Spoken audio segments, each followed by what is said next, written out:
Welcome to another edition of Chargers Unleashed. Jake Hefner and Daiyan Wolkenstein here with you from the LAFB Network. If you're joining us on ESPN Radio, thank you so much for tuning in. You can also follow us on Facebook, Twitter, Instagram, Spotify, and Apple Podcasts. Daiyan Wolkenstein, the NFL Combine is now officially underway, and as a matter of fact, in the midst of us doing this show, they are currently running the drills now for day 2 as we speak, but we wanted to do a short recap of day 1, some of the standouts from the drills yesterday, as well as some of the reporting as far as what's being heard around the Chargers organization.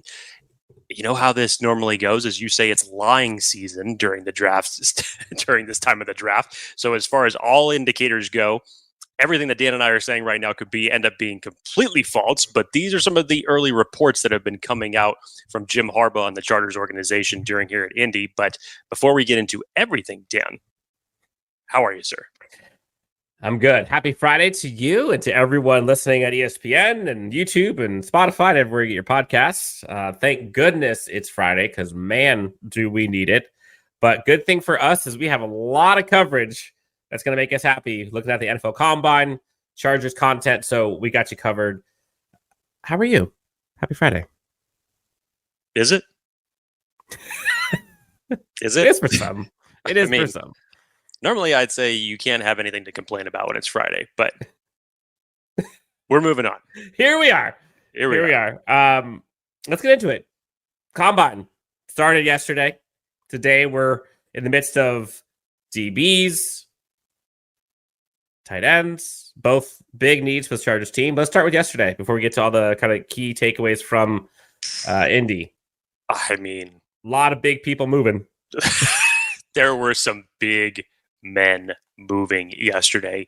I don't think anybody helped their draft stock more, even though when you turn on the tape, I didn't even feel like he needed the combine. But Braden Fisk.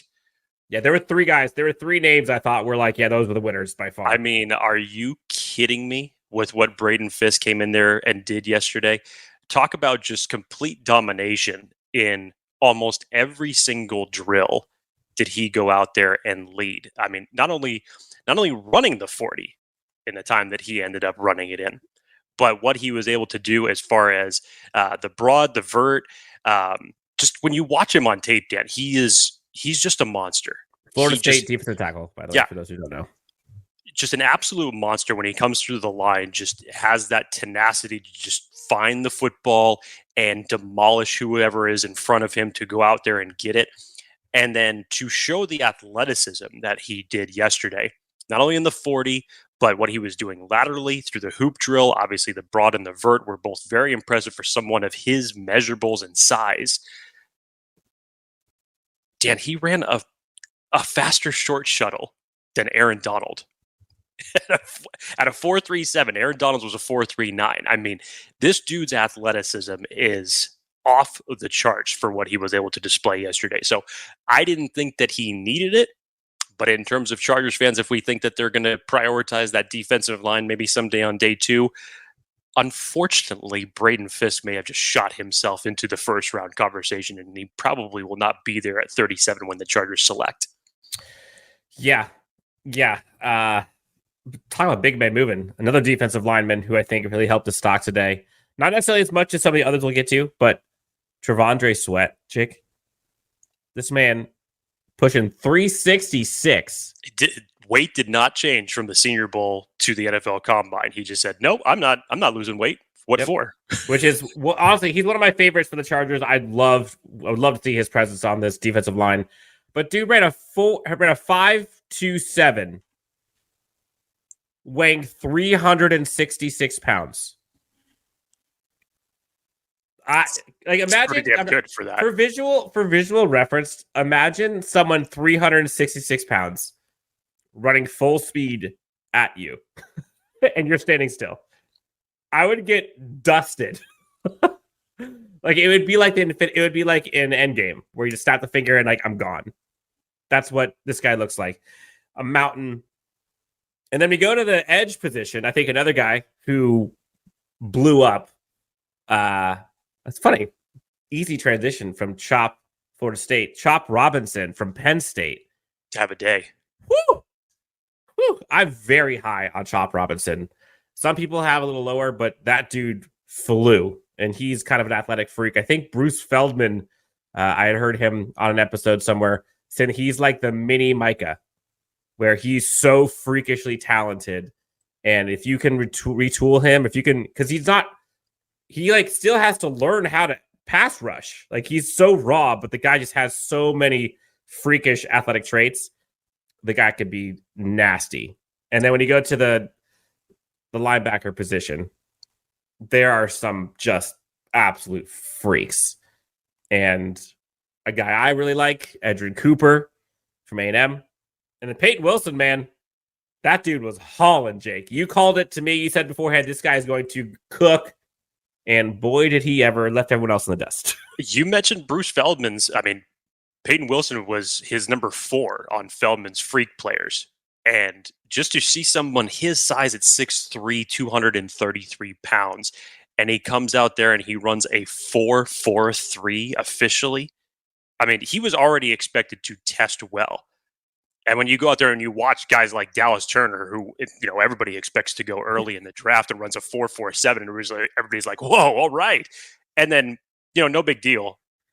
Even though, yes, there is a sizable weight difference between Dallas Turner and Peyton Wilson, but still 6'3", 233 pounds to run a 4.43 in the 40. I thought he had a great day, had a great season as it relates to NC State. So I'll be interested to see where his draft stock goes in a not the strongest linebacker class, but as Dan mentioned, Edgerrin Cooper, he should solidify himself as linebacker 1. I would expect him to be off the board at day 2. But Dan, there was a lot of surprises. Yes, just in terms of just the testing numbers. Again, big men running is always going to perk your ears up. Darius Robinson. It's funny because we've been talking about Darius Robinson. Unfortunately, this is not a stock up situation. This is more of a stock down. But everybody was talking about Darius Robinson from Missouri and what was happening at the Senior Bowl and where people were projecting his draft stock. And unfortunately, just didn't have the best combine day. 285 pounds, he ran a 4.95, which people expected that to be a lot faster. Had some other good drills throughout the day, and he's already proven on tape where he can win. Good short area quickness. That praise has already been sung, and that tape speaks for itself. But I think just from the testing standpoint for what he's put on tape, that everybody expected him to test a little bit better yesterday. Yeah, and I will say for the linebackers in general, remember what this linebacking core looks like in Baltimore and the archetype that they look for. Think Roquan Smith. For reference, Roquan Smith had a RAS score of 8.58, 40-yard dash 4.51, 10-yard split 1.58, 2.63 20-yard split. Some of the guys that we collectively like, Edgerrin Cooper, same thing, 4.51 unofficial, 9.34 on the RAS score. Curtis Jacobs, another guy I like, 4.58 40, 9.1 RAS score. Cedric Gray, another guy I like, 4.64 40. These guys are all kind of in there. And then Peyton Wilson, he blew the RAS score again. These are all unofficial because these aren't official times yet. But the guy had a 4.43. That was official, I believe. That's insane to me. The one part that I was kind of surprised with Peyton Wilson was he has smaller arms. His arms look a good 2 inches shorter than the other guys. Which is interesting considering just how, he looks like he's lanky. So but you figured that he was going to have that length. Yeah, so that was surprising to me. But I think the linebacker is a position that Chargers fans should be prepared to see get drafted earlier than they may have expected, because I think it plays a much bigger role in this defense. Yeah, so today, this is probably one of the days that means the most to Chargers fans, because we get to see two positions that the Chargers drastically need. Not that they don't drastically need everything, but today's point, true. Yes. Tight ends and corners leave a lot to be desired with this Chargers team. And good news for Chargers fans and NFL fans is there is a boatload of corners and safeties going today. as well as tight ends, very heavy at the top, but maybe some sleepers at the bottom. Corners and safeties, very deep cornerback class. A lot of safety names that I don't think people are really talking about as much. What's your take on what we're seeing today so far from this group? I think it's proving that there is a lot more talent in this class rather than it just being top heavy in terms of where you're going to be able to find these guys, whether it's the second round or beyond. There's some unfortunate news relates to Curly McKinstry because he's not testing today due to a Jones fracture in his foot that the Dodgers were able to find. Good news for him is that he's still going to test at the pro day, and then he'll end up having surgery after that, which means he'll be fully ready to go by the time camp rolls around. But Dan, I mean, Nate Wiggins weighing in the 170 mark. That's eerily similar to, I mean, not the exact same, but it reminds me of when Emmanuel Forbes weighed in last year at like 166 at the combine. Not ideal for a guy that plays as physical as Nate Wiggins. So I would hope between now and when the pro day happens that you're going to see some weight put on for that.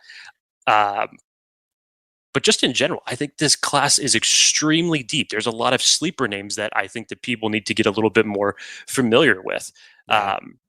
Whether we're talking about Renardo Green from Florida State, Kamal Hayden out of Tennessee, Cam Hart, who probably isn't being no longer considered necessarily a sleeper name, but Cam Hart and Kyrie Jackson, two of the more bigger bodied defensive backs in this class that I'm very high on. I like the two Jones kids too. Elijah Jones, Jerry Jones. Even though some people may consider him just a straight slot corner, just from the fact that he's from Michigan anyways, you have to be interested in what Mike Sanderstill is going to do in this secondary. So there's a lot of names, both corner and safety alike. And those are all corners. Like there's a bunch of safeties too. Like there's safeties that I think, I feel like, and correct me if I'm wrong, Jake, but it feels like the safety group is not really being talked about at all compared to the cornerback class. But there are some dudes, man. There are some dudes. I think a majority of people are just kind of expecting that if there's one in-house free agent to be re-signed, that it's going to be Alohi Gilman.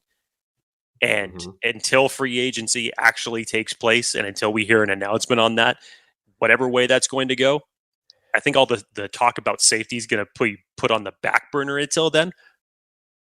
But do your due diligence and pay attention to what these safeties are doing today, because you just might need one of them come April. You probably are going to get one regardless. I would think so. JT Woods hasn't shown anything that gives you any semblance of hope. You need some depth in that position, and whether that's going to be filled by an outside free agent or one of these safeties, absolutely. Again, right now, if it's not Alohi Gilman, it's JT Woods and AJ Finley and Derwin. Like, yikes. So some guys today, Jake, that I really, really like. And again, remember, versatility is key for this Chargers defense. You're looking for players at all positions that can play many positions, do lots of things well, so they can utilize them as best they can. The kid from Texas Tech, Jadrian Taylor Demerson, get to know that name a lot. And probably the one that I like the most is Cam Kitchens from Miami. He is a fun player to watch. He kind of has the Derwin James archetype in terms of his play style. James Williams, the kid is 6'4" as a safety. Like, he's dunking on people. So he's fun. A couple of smaller guys that I think would be fun to have. I like Malik Mustafa from Florida State. He's a safety that, a little bit more compact frame, but plays super hyper aggressive. This group, honestly, pick your poison. I think it depends on what you're looking for as a corner or safety, but tall, compact, outside, inside, box, free, versatile, you name it. They're there. It's just a matter of where you want to draft them and if they're going to be available when you're up. Yeah, a lot of names to watch. So we'll probably start seeing names. A lot of fans are probably hoping and wishing that there were more tight ends available that were good. Today might be a day that we get to kind of see some of them play out. Jake, who are some of the ones that you like as maybe sleeper picks for the tight end position? I mean, for the tight end position, in terms of sleepers, because obviously we're not talking about the Brock Bowers. We've talked about Brock Bowers extensively as it relates to this show, so that's no surprise. But I'm interested to see, number one, Because I know that he mentioned yesterday that depending on how he felt today, that he was going to decide to test. So it's still up in the air. I actually don't believe that he's going to test, but who knows? There might be some surprise in that. But if that's the case, then it's Ja'Tavion Sanders out of Texas. That's the next man up that obviously has an opportunity to steal the show. You move down a little bit lower. You have Cade Stover out of Ohio State. You have Theo Johnson out of Penn State. Devin Jackson liked him. He was his sleeper pick. AJ Barner out of Michigan. There's a few in here. I know it's not the tight end class that it was of 2022. And depending on when the Chargers are planning on prioritizing that, because they have to reinforce the tight end position in some respect, you got to pay attention to this class. Yep. Again, we know this is not the 2023 tight end draft class. 2022 draft class, or no, 2023. Yes, sorry. So a lot of people are still kicking themselves, wondering why they did not draft a tight end last year. But water under the bridge at this point. They can get one. We'll see. So moving on, Jake. Lots of people talking. Lots of people who know things are over at Indy, and we hear a lot of interviews and discussions from a lot of those people. Real quick, take a few minutes to talk about some of the, I guess, key themes that we're hearing from Indy, from folks there with boots on the ground. This is from Daniel Popper's article that we got a chance to look over. I think the most notable was for anybody who still has issues with Greg Roman in terms of what his role is going to be in this offense, what this offense is going to look like, just predominantly for the fact that he wants to fix the run game. Well, so does Jim Harbaugh. But as Daniel Popper alluded to, while they're going to be invested in reinforcing the run game and bringing that back to a semblance of relevancy, they are still going to be relying on the best part of their offense, which is Justin Herbert's right arm. So while Greg Roman may be the OC, the offense is still being called through Jim Harbaugh in this circumstance. And I think that they finally understand, or not finally understand, but I think that they understood from the get-go of what's going to make this offense run, and it's still going to be number 10. Yep. Jeremy Fowler was on Chargers Weekly this week and was talking about the buzz around the edge rushers with a possible trade market. He mentioned that Khalil Mack is the one that has been getting a lot more buzz in terms of possible trade options. Daniel Popper then talked about, once that further, that possibility for a trade could be with Detroit. We'll see what the actual compensation could be. Did it say what his compensation would be for that? There was hypotheticals because Detroit doesn't have a 4th-round pick next year, that there's a possibility that the Chargers may be able to sift a 3rd-rounder. Remember when we went through a mock draft scenario that I can't remember who it was that put it out, but when we were talking about the edge and defensive lineman group, there was a trade for Khalil Mack for a 2025 4th-round pick with Detroit. That was a mock scenario that was put up. And a little bit further into this, again, Daniel Popper believes that strictly due to age, not necessarily production, that he still believes that Joey Bosa has higher trade value because he's still under 30 years old. You could probably get a longer-term contract for him done and a possibility for more production over the next 3 to 4 years. But Dan, as you were probably about to say, we haven't heard a whisper about Joey Bosa as it relates to his possible trading scenarios yet. Yeah, and Daniel Popper alluded to his prediction that most likely scenario would be that they trade one, keep one. And it's sounding like so far, Khalil Mack is the one that could garner the most value in a trade. So don't be surprised if you see a restructure or something with Joey Bosa, or he stays the current rate. We'll see. Lance Zierlein was also on Chargers Weekly and was talking about some draft prospects. He went through the center position, was talking about JPJ being his offensive center, well, only center number 2, behind Graham Barton. And he was significant. I wouldn't say significantly, but he was lower on Zach Frazier than probably most. But he did say that you could probably find starting centers in rounds 3 and 4, no problem this year. So something to remember there. He also talked about the tackles, Jake. One name that came out when was asked which tackle he thinks best fits this Los Angeles Chargers team. Right tackle, J.C. Latham. Whether or not he's a good fit at 5, probably better trade back scenario. That's a whole different conversation. But that's the one to look at. People mover. Guy plays in the SEC. Book it. J.C. Latham, great right tackle. Mel Kiper had J.C. Latham go to the Chargers at 5 overall. Respectfully, I disagree. Yeah. Any other kind of big topic takeaways that we're hearing from Indy as it relates to the Chargers, other than wide receivers? Everyone's fallen in love with these guys. We'll see it this weekend. There's a bunch of them. Roman Wilson, by the way. Ben Herbert predicted to Lance Zierlein he's going to run a 4-3. 4-3-3 is what he's predicting. And he goes, if Ben Herbert says it, book it. 4-3-3 for Roman Wilson. Yeah.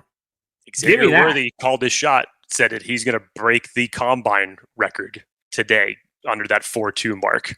Well, not under the 4-2 mark, but under the 4-2-2 that John Ross once upon a time ran. For Jake Hefner, you can find him at Jake T. Hefner on X, myself at Daiyan W Sports. For those on ESPN Radio, thank you guys and gals so much for tuning in.